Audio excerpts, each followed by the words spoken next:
Hello everyone. In this video we are going to discuss Act Second, Scene 3. और ये जो scene है ये सेट है बिफोर ओलिवर्स हाउस, ओलिवर के घर के सामने का ये सीन है। तो एंटर ऑरलैंडो एंड एडम, और उनकी जो है मीटिंग होती है।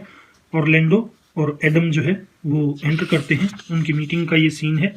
तो देखिए इस सीन में क्या होता है, क्योंकि जो एडम है वो जो नौकर है उसे ओलिवर की भावनाओं का पता है, तो वो ऑरलैंडो को मना कर रहा है कि तुम यहाँ मत आओ। तो इस सीन को लाइन बाय लाइन देखते हैं एक बार। ऑरलैंडो कहता है, who's there Adam, what my young master, O my gentle master. यानी वो उसको कह रहा है कि अरे मेरे यंग मास्टर, मेरे gentle master, O my sweet master, O you memory of old sir Rowland. O you memory of old sir Rowland means अरे सर रोलैंड के बेटे, why what make you here, कि तुम यहाँ क्यों आ गए। What make you here means कि तुम यहाँ पर क्यों आ गए। वाई आर यू वर्चुअस, तुम इतने अच्छे क्यों हो। Why do people love you, लोग तुमसे प्यार क्यों करते हैं। तो ये सब बातें जो है एडम कह रहा है इसको, ऑरलैंडो को। आगे कहता है,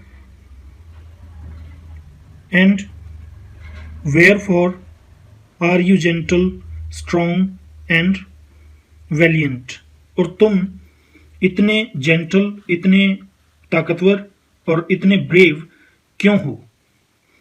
Y would you be so fond of overcome the bonny prizer of the humorous duke, कि तुमने उसको, जो बॉनी प्रिजर एक तरह से ये लगा लीजिए चहेता, जिसको वो पसंद करता था, कि तुमने उस ड्यूक के चहेते को क्यों हरा दिया, उसके ऊपर काबू पाने की तुमने कोशिश क्यों की। फॉन्ड टू ओवरकम मीन्स तुम्हें ये चीज क्यों पसंद थी।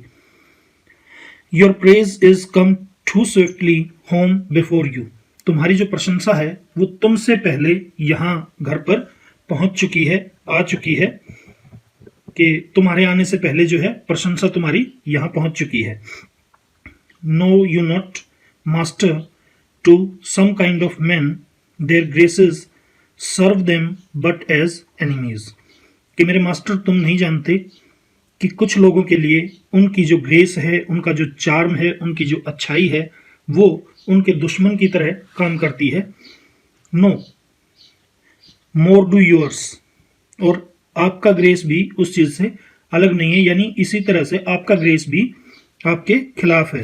योर विर्च्यूज, आपके virtue gentle master, are sanctified and holy traitors to you, यानी वो कहता है कि आपके जो विर्च्यू हैं मेरे जेंटल मास्टर, वो आपके पवित्र दुश्मन हैं। Sanctified and Holi, that means पवित्र, यानी ये दो अच्छी चीजें हैं और यही आपके दुश्मन हैं। O what a world is this, ये किस तरह की दुनिया है।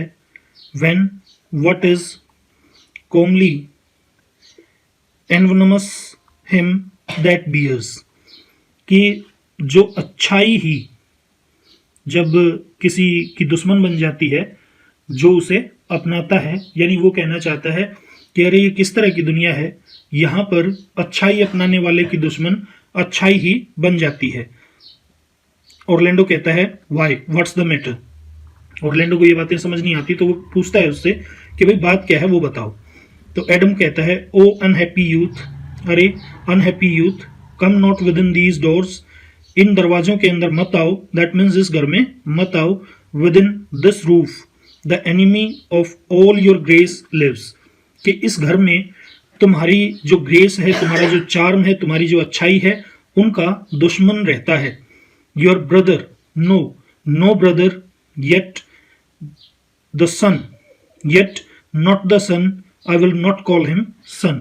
वो कहता है कि तुम्हारा भाई, फिर कहता है भाई नहीं, वो बेटा, फिर कहता है नहीं मैं उसे बेटा भी नहीं कहूंगा, यानी वो उसको उसका बेटा भी नहीं कहना चाहता सर रोलैंड का।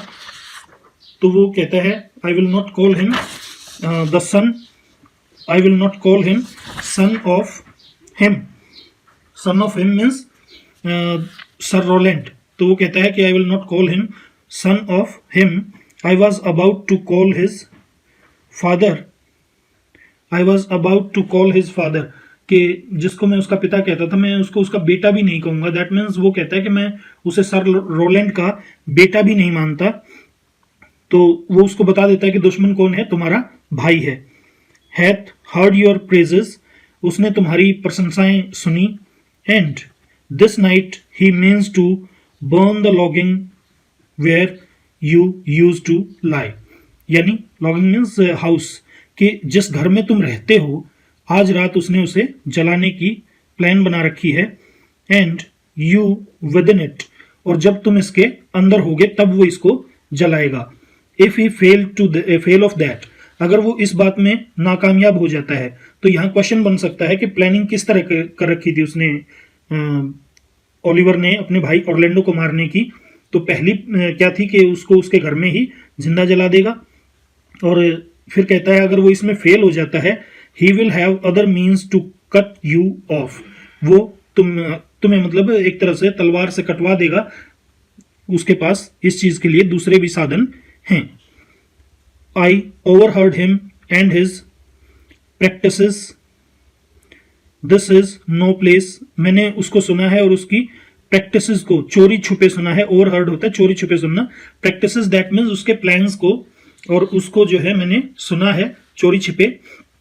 This is no place, this house is but a butchery, कि ये तुम्हारे लिए सही स्थान नहीं है, ये घर जो है सिवाय एक कसाई खाने के कुछ नहीं है। abhor it means hate it, fear it, इससे डरो, डू नॉट एंटर इट, और इसके अंदर मत आओ। ऑरलैंडो कहता है why, whether Adam wouldst thou have me go, कि एडम अगर मैं यहां नहीं आऊं तो मैं कहां जाऊं, तुम क्या चाहते हो कि मैं कहां जाऊं। फिर एडम कहता है no master whither, no matter whither, so you come not here, कि इस चीज से कोई फर्क नहीं पड़ता कि तुम कहां जाओ लेकिन तुम यहां मत आओ। ऑरलैंडो कहता है what wouldst thou have me go and beg my food, कि क्या तुम ये चाहते हो कि मैं यहां से चला जाऊं और अपने खाने के लिए भीख मांगूं। और with A base and boisterous sword and force a thievish living on the common road, या एक घटिया और boisterous दिखावा करने वाली एक तलवार लेके मैं रास्तों पर एक चोरों वाला जीवन व्यतीत करूं, यानी लूट खसोट करता फिरूं। This I must do or know not what to do, मैं तो बस यही कर सकता हूं क्योंकि मुझे दूसरा कोई काम करना नहीं आता। दैट मीन्स वो कहता है कि मैं तो सिर्फ अपनी तलवार चला सकता हूं, अपनी ताकत के दम पे कुछ कर सकता हूं, दूसरा काम मुझे आता नहीं। तो क्या तुम मुझे चाहते हो कि मैं कॉमन रोड मीन्स आम रास्तों पर एक लुटेरे की तरह तलवार लेके लोगों को लूटूं। दिस आई मस्ट डू, ये हो चुका है। Yet this I will not do, लेकिन फिर भी मैं ये नहीं करूंगा। वो कहता है कि मैं यही कर सकता हूं, मुझे यही करना आता है और कुछ करना नहीं आता, लेकिन फिर कहता है मैं ये नहीं करूंगा। डू हाउ आई कैन, कि मैं ये काम कैसे कर सकता हूं। ये कहता है कि मैं ये नहीं कर सकता। I rather will subject me to the malice of a diverted blood and bloody brother, कि मैं इसकी बजाय जो है लूट खसोट करने के या एक तरह से डाकू जैसी जिंदगी, चोरों जैसी जिंदगी बिताने से अच्छा है कि मैं अपने आप को अपने इस डाइवर्टेड ब्लड मीन्स जिस खून के अंदर बदलाव आ गया है और जो मेरा खूनी भाई है उसकी बुरी भावनाओं का मैं अपने आप को शिकार बना दूंगा बजाय ये काम करने के। यानी वो कहता है कि मैं चोरी डकैती ये चीजें नहीं कर सकता, इससे तो अच्छा है कि मैं अपने आप को अपने भाई की बुरी भावनाओं का ही शिकार बना दूं। एडम कहता है बट डू नॉट सो, लेकिन ऐसा मत करना। आई हैव 500 क्राउन्स, मेरे पास 500 क्राउन्स हैं। The thrifty hire I saved under your father, कि ये जो है बहुत ही ध्यान से बहुत एक एक पैसा जोड़ के मैंने ये सेविंग की थी जब मैं तुम्हारे पिताजी के अंडर काम करता था। Which I did store to be my forester nurse, forester nurse होती है पालन पोषण करने वाली नर्स, यानी ये कहता है कि वो मैंने इसलिए स्टोर करके रखे थे ताकि जो मेरी देखभाल करेंगे बुढ़ापे में उनके ये काम आ सके। When service should in my old limbs lie lame, कि जब मैं काम करने के लायक नहीं रहूँगा, दैट मीन्स जो सर्विस है वो मेरे बूढ़े अंगों के अंदर एक तरह से लेम होके रह जाएगी।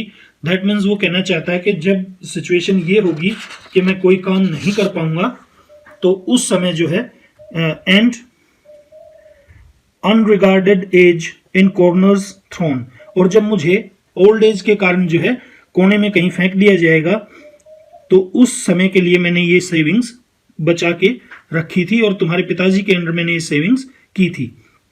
टेक दैट, ये ले लो। And he that doth the ravens feed yea providently caters for the sparrow, ये इंपॉर्टेंट लाइन हो सकती है तो इसको ध्यान से देखिएगा। वो क्या कहता है कि take that and he, H capital है तो यहां ही किसके लिए आया है? भगवान के लिए, कि ये ले लो। और जो वो भगवान है जो क्या करता है? डथ द रेवंस फीड, जो कौवे को खाना खिलाता है, yea providently caters for the sparrow. Providently means होता है सावधानी से, केटर्स यानी केटरिंग लगाता है, यानी उसके लिए भी खाने का अरेंजमेंट करता है। किसके लिए? एक स्पैरो के लिए। यानी वो भगवान जो कौवे को भी खाना खिलाता है और चिड़िया को भी खाना खिलाता है, be comfort to my age, वही मुझे जो है ओल्ड एज में कंफर्ट देगा, यानी मेरा ध्यान भी ओल्ड एज में भगवान ही रख लेगा। Here is the gold, all this I give you, ये सोना है और ये सारा का सारा मैं तुम्हें दे रहा हूं। Let me be your servant, मुझे अपना दास बना रहने दो। आई लुक ओल्ड, हालांकि मैं बूढ़ा दिखता हूं, yet I am strong and lusty, लेकिन फिर भी मैं बहुत ही ताकतवर हूं। For in my youth I never did apply hot and rebellious liquor in my blood. इसका कारण यह है कि मैंने अपनी यूथ में कभी भी शराब को अपने खून में नहीं मिलाया। Nor did not with unbashful forehead woo the means of weakness and delibility, और ना ही मैंने कोई घटिया काम करके, शर्मनाक काम करके अपने आप को कमजोर किया। दैट मीन्स कि मैं जो है बिल्कुल ठीक रहा अपने व्यवहार में और अपने आप को पूरी तरह से कंट्रोल में रखा। तो मैं वैसे बूढ़ा दिखता हूं, लेकिन मैं इतना जो है थका हुआ भी नहीं हूं, कमजोर अभी नहीं हूं। Therefore my age is as a lusty winter, तो इसलिए मेरी जो एज है वो एक लस्टी विंटर जैसी है। फ्रॉस्टी बट काइंडली, जो फ्रॉस्टी है, फ्रॉस्टी दैट मीन्स जिसमें कोहरा तो है, यानी ठंड बहुत ज्यादा है, लेकिन काइंडली इसमें दया भी है। Let me go with you, मुझे अपने साथ चलने दो। I will do the service of a younger man in all your business and necessities, मैं तुम्हारी सेवा करूंगा तुम्हारे सभी कामों में और तुम्हारी हर जरूरत में। Orlando, O good old man, अरे अच्छे बूढ़े आदमी, how well in thee appears the constant service of the antique world, कि तुम्हारे अंदर कितनी अच्छी तरह से झलकती हैं। क्या झलकती हैं? Constant service of the antique world, कि पुराने समय की जो कांस्टेंट सर्विस, जो लगातार सर्विस देने वाली बात होती थी पुराने समय में अपने मालिकों को, तुम्हारे अंदर वो भावना जो है अब भी साफ झलकती है। When service sweat for duty, जहां पर जो नौकर होता था वो पसीना बहाता था अपनी ड्यूटी के लिए। Not for meed, not for meed means, meed होता है पारितोषिक, इनाम या तमगा। मेडल मीन्स कि वो अपनी ड्यूटी के लिए पसीना बहाता था, ना कि किसी मेडल के लिए या किसी इनाम के लिए। Thou art not for the fashion of these times, तुम इस समय के चलन से मैच नहीं करते हो। When none will sweat but for promotion, कि जिस समय में कोई भी प्रमोशन के सिवाय जो है मेहनत नहीं करता। And having that do choke their service up, और एंड हैविंग दैट, और प्रमोशन होने के बाद, do choke their service up, वे अपनी सर्विस को चोक कर देते हैं, बंद कर देते हैं। Even with the having it is not so with the, even with the having it is not so with the, कि सर्विस तो उनमें होती है लेकिन फिर भी ये वहां पर दिखाई नहीं देती। बट आगे वो कहता है, but poor old man thou prunest a rotten tree, कि तुम, पर्नस्ट होता है पर्न कहते हैं छटाई करना, तो वो कहता है कि तुम एक गले सड़े पेड़ की जो है छटाई कर रहे हो। That can not so much as a blossom yield in live of all thy pains and husbandry, कि जो पेड़ एक भी फल नहीं दे पाएगा चाहे तुम कितनी भी, in live of all despite of all means, कि चाहे तुम कितने भी परेशानी उठाओ, चाहे कितने भी एफर्ट्स करो, लेकिन वो पेड़ जो है उसके ऊपर फल नहीं लगेंगे, तो तुम बेकार में एक ऐसे पेड़ के ऊपर मेहनत कर रहे हो। But come Dai veg will go along together, लेकिन चलो आ जाओ मेरे साथ, हम दोनों जो है साथ साथ चलेंगे। And ere we have any youthful wages spent, और इससे पहले कि ere we have the youthful wages spent, कि इससे पहले कि हम तुम्हारी ये जो जवानी की वेजेस हैं, जो दिहाड़ी तुमने कमाई थी, इसको इससे पहले कि हम खत्म करें, we will light upon some settled low content, कि हम जो है कोई ना कोई तरीका ढूंढ लेंगे कि किस तरह से हम जिंदा रहें या किस तरह से हम अपनी जीविका को चलाएं। तो एडम कहता है, master go on and I will follow the, कि मास्टर आप चलिए और मैं आपके साथ साथ आऊंगा। To the last gasp, gasp होता है जैसे मछली को पानी से बाहर निकाल दिया जाए तो वो जैसे जोर जोर से सांस लेती है, दैट इज गैस्पिंग। तो ये कहता है कि मेरी आखिरी सांस तक, विद ट्रुथ एंड लॉयल्टी, मैं आपके साथ आऊंगा अपनी आखिरी सांस तक, और मेरे अंदर होगी ट्रुथ और लॉयल्टी, ये दोनों चीजें मेरे अंदर होंगी। From 7 years till now almost 4 score, कि 7 साल से लगभग अब तक, ऑलमोस्ट 4 score दैट मीन्स लगभग 80 years। हियर लिव्ड आई, मैं यहां पर रहा, but now live here no more, लेकिन अब मैं यहां और ज्यादा नहीं रहूंगा। At 70 years many their fortunes seek, but at 4 score it is too late a week. वो कहता है कि जब आप 17 साल के होते हैं तो आप अपना फॉर्च्यून ढूंढ सकते हैं, दैट मीन्स आप अपना भाग्य, आप अपनी अच्छी किस्मत, या आप अपने आप को कहीं ना कहीं सेट करने का सोच सकते हैं। लेकिन कहता है कि but at 4 score that means, but at 80 years, at the age of 80 years it is too late a week, कि ये तो जो है ना थोड़ा सा ज्यादा ही लेट हो जाते हैं। दैट मीन्स कि 80 साल की उम्र में ऐसा नहीं कर सकते, हम अपने फॉर्च्यून को ढूंढने की कोशिश नहीं कर सकते। Yet fortune cannot recompense me better, लेकिन फॉर्च्यून जो है मुझे इससे अच्छा रिवार्ड नहीं दे सकता, then to die well and not my master's debtor, कि मैं अच्छी मौत मरूं और अपने मालिक का कर्जवान होके ना मरूं, यानी मेरे ऊपर अपने मालिक का कोई कर्जा ना रहे। तो अगर मुझे ऐसी और कर्ज मुक्त मौत आ जाए तो इससे अच्छा मेरे लिए कोई रिवार्ड भाग्य अब 80 साल की उम्र में नहीं दे सकता। तो यहां पर ये एग्जिट कर जाते हैं और ये सीन यहीं पर खत्म होता है। नेक्स्ट वीडियो में हम देखेंगे act second scene 4। Till then bye bye, have a nice time, thanks for watching.